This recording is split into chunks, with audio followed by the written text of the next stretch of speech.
Well, it's time for the impeachment post-mortem video. The vote to acquit President Trump took place yesterday, or I guess it was the vote to convict, depending on how you want to phrase that. And he was not convicted. He was, in fact, acquitted by the Senate, just like Bill Clinton. Somehow there are people who are actually surprised by this. I don't think that there were too many Republicans who were, overcome with relief. Although there did seem to be some, but there certainly were a lot of people on the left who were absolutely shocked that took this. That I guess were really holding out hope that somehow the Republican Senate was going to convict the president of, I don't even know really what they were charging him with, but some kind of high crime or misdemeanor that then they could use to remove him from office. Now, I haven't talked too much about impeachment as it's been going on because it really was a non-story. I said at the beginning that it was not going to go anywhere. It was not going to happen. Trump was not going to be removed from office or anything like that. The Democrats could try and spin their wheels on this particular issue all they wanted. It wasn't going to happen. The reason why Trump is still president today and hasn't been removed from office is because they decided to impeach him over something that was dumb. As I've said, over and over again, every single president has committed impeachable offenses. They can all be impeached you can make a very good case to impeach every president if you want to. It's just a matter of will on the part of the opposition party. Now, in this case, if they wanted to impeach Trump, they would have picked something illegal that he's done, like commit war crimes or wage an illegal war in Yemen. Crimes that have cost the lives of thousands of people. But they chose not to do that. Instead, they decided to try and impeach Trump over this whole, phony Ukraine-gate scandal. And why did they do that? Well, for one thing, because Ukraine is also in Eastern Europe, it brings back people's memories of, the Russiagate hoax, which they spent so much time and energy fomenting. And of course, they still have plenty of people in the country who believe that, so I guess it was easy for them to try and get that across to their base, the whole Ukraine-gate thing. And two, the Ukraine-gate thing was about protecting someone who they thought, I guess, was going to be their eventual nominee, Joe Biden, because the whole impeachment is predicated on the fact that Trump was so scared of Joe Biden that he tried to have the Ukrainian government fabricate some dirt about him, which, of course, Trump never asked them to fabricate anything. He just asked them to look into, potential wrongdoings by Joe Biden when he was vice president. And so this whole thing was about trying to protect the integrity of Joe Biden so that he could be, a strong presidential candidate. And I guess the idea was that, Trump would be impeached for trying to take down this great man, Joe Biden, and then Joe Biden could rise from the ashes of Trump's presidency to reclaim the throne in the name of the Democrats. It really sounds like a harebrained scheme. But it's about all I can, manage to rationalize this. Now, the ironic thing is that the day before Trump was acquitted, Joe Biden also went down in flames spectacularly in Iowa, coming in fourth place, which, again, shouldn't have been too much of a shocker to most people, considering that Joe Biden, had already lost the Iowa caucus twice. I guess the Dem establishment was just hoping the third time's the charm. Luckily for them, it looked like that old Pete Buttigieg was going to have a surprise victory after Iowa, although this morning, well, I'm not going to get into that yet because the results aren't final, his lead is much less certain. He's only leading by 3 county delegates. So we'll have to wait for more on that later. So back to impeachment then, why not just impeach Trump over, the worst things that he's done? Wage illegal wars and commit war crimes, kill innocent civilians in a country, all the way around the world that is absolutely zero threat to the United States, not only without congressional authorization, but actually in the face of congressional condemnation. The Congress passed a war powers resolution telling the president, hey, you're not allowed to wage war in Yemen, and Trump said, F you, I'm going to do it anyway.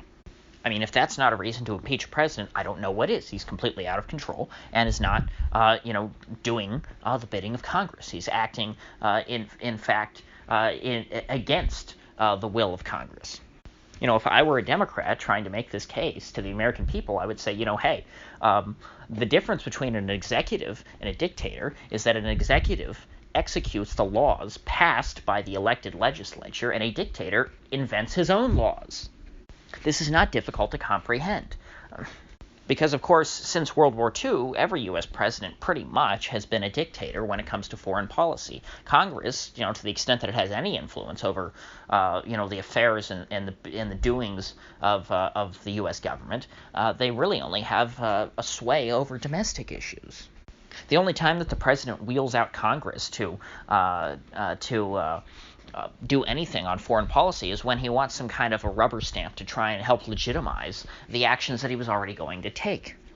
And, because all presidents are guilty of this, that really is the reason why the Democrats couldn't impeach Trump over this, even though, again, you can make the case that, hey, he's acting in direct defiance of the Congress. That's a pretty darn good reason to impeach him.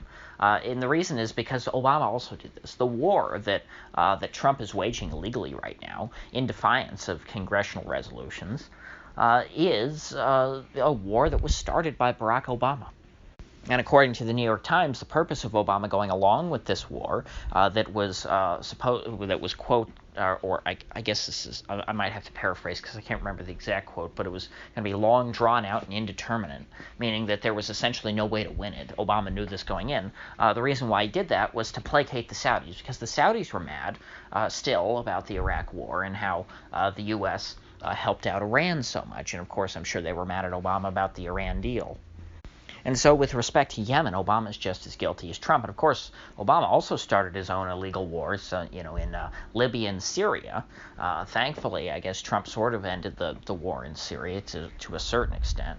And I find it funny how eventually, while Obama was president, it was a conspiracy theory to say that the U.S. was at war in Syria, helping the Al-Qaeda guys to fight Assad. But then, once Trump was in there, the Trump supporters were bragging about how how Trump, was getting us out of the war in Syria. It's like, well, nobody ever really. We skipped the step of acknowledging first that the U.S. even was at war in Syria. We just skipped straight to, oh, no, the U.S. That's a conspiracy theory to say we're at war in Libya and then or in Syria and say, oh, look, now we're getting out. Isn't that great?